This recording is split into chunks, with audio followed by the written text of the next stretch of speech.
guys, welcome back to the channel. So I've received quite a few messages from folks about the supercharger. You know, how is it at this point? How's it working? Have I had any issues? What's my impression? So I thought I'd put together a quick 3-month video. So it was 3 months ago that I installed the supercharger, and if you would like to see that video, go ahead and hit that like button down there in the corner, or that subscribe button, and go check out my other YouTube videos. I have the videos for installing the supercharger and a ton of other videos working on my Cadillac CTS that may help you out in resolving issues or how to install certain components on your car. But back to this right here. So far the supercharger has been great. Really haven't had any issues with it, but I will go over with you just a couple of things that I like to highlight. All right, so for the first thing I'm going to need to start up the engine for, and I'll show you this little trick here. So as you know, if you have a check engine light on, or if you have the door open, or if you have, say, the hood open, you can't start the car using the remote start, right?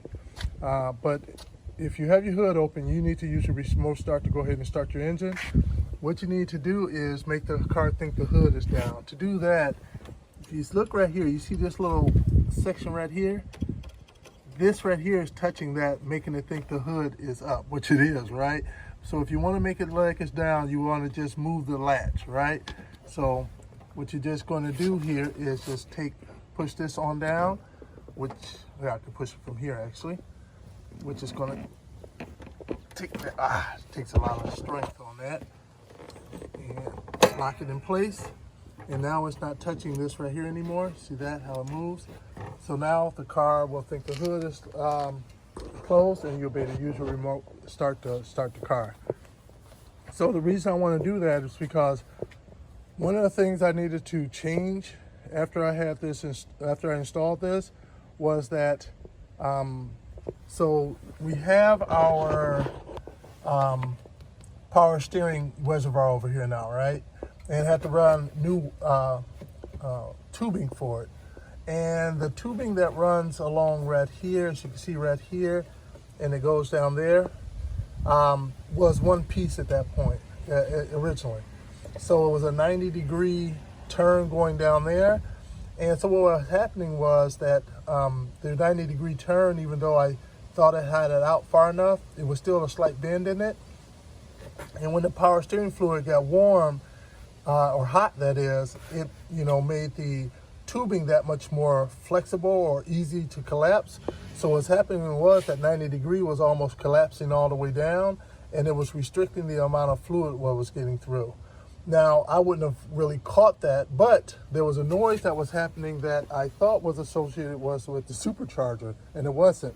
The supercharger, even as it says in the manual, is that it will sound kind of like one of those rock tumblers. You know, you get those rocks that you find at the beach or whatever, those little bitty ones, and you can put rocks in there and then they tumble around to make them shiny. They said it would kind of sound something like that, which it did, but it was a bit louder and a bit annoying than I anticipated.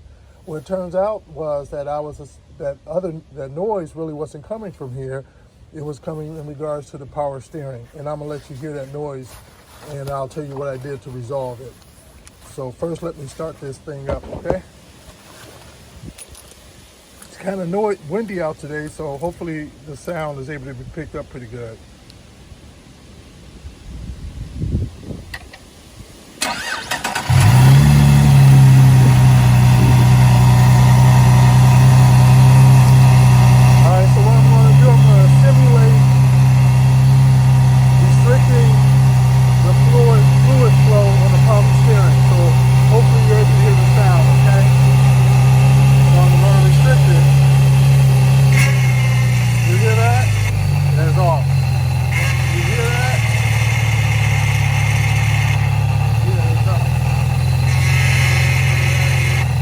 That is the sound that I was having. So now I'll turn the engine on and tell you what I did to resolve it. All right. So what I did to resolve it, I ended up just ordering off of Amazon. I think I paid like $3-4 for this.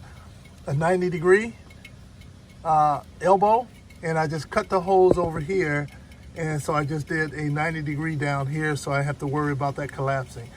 So if you're ever looking to install it, you may want to go ahead and just do that right off the bat. Just go ahead and install yourself a 90-degree, and then, so you don't have to worry about that ever becoming an issue. There's one other thing I want to bring up. So I know people are wondering, hey, what happened to the Stage 2 kit? Why haven't you installed the Stage 2 kit? So I wasn't able to install the Stage 2 kit because I was chasing a high negative fuel trim issue that was going on. They tuned the car. Negative fuel trim was negative 25, negative 30. I think at one point I even reached as high as close to negative 50s, which is really, really bad, right? And so I was being told that there was a bad air leak someplace, a huge air leak. So I went through here, checking out everything. I went in and even changed the upper and lower plenum gasket. I changed out the valve cover gaskets. I changed the gaskets out up in here. I had someone else, a friend of mine who works on cars, went all through the system and checked. I did a smoke test on here. I couldn't find a leak anywhere. So I was getting really doubtful that was that. And I definitely checked the oil catch can too to see maybe that's where the leak was coming, but the smoke test helped to prove out that wasn't an issue.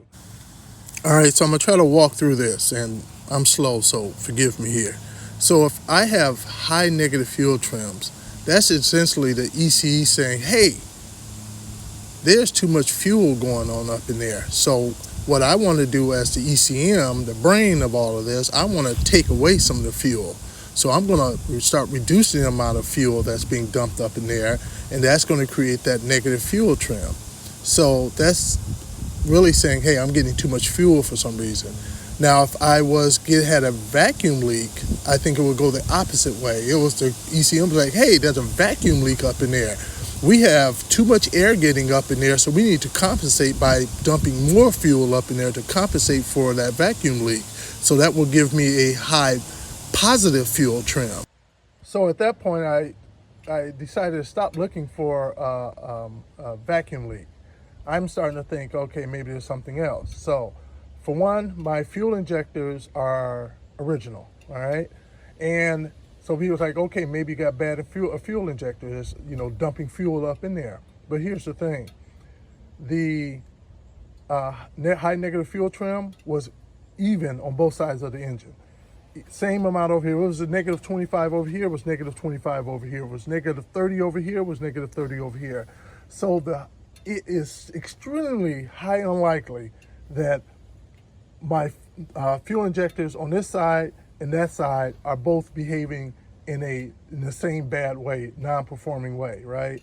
That both sides went bad and it went bad doing the exact same thing. So that couldn't be it. Whatever it was, it would have to be something that wasn't centralized, like an issue on this bank or an issue on that bank with something. It would have to be something that's centralized, right? And so I was lost at that point. But then a gentleman on the forum, he reached out to me, and after he saw the video, and he was like, hey, let me try to see if I can help you out. So I sent him everything I had, and he did a tune for me. Thank you very much. He did it for me for free. And he did a tune for me, sent it back to me, and I put it up in here, and bam, everything was beautiful. Now, he told me what he believed the issue is, and I have no reason to doubt him because he resolved my issue.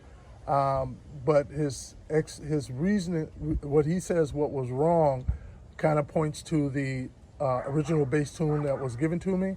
And because I'm not an expert in that field, I don't want to get in the middle of debating on what was and was not. So I'll just say that gentleman helped me out and gave me a tune that actually resolved the issue.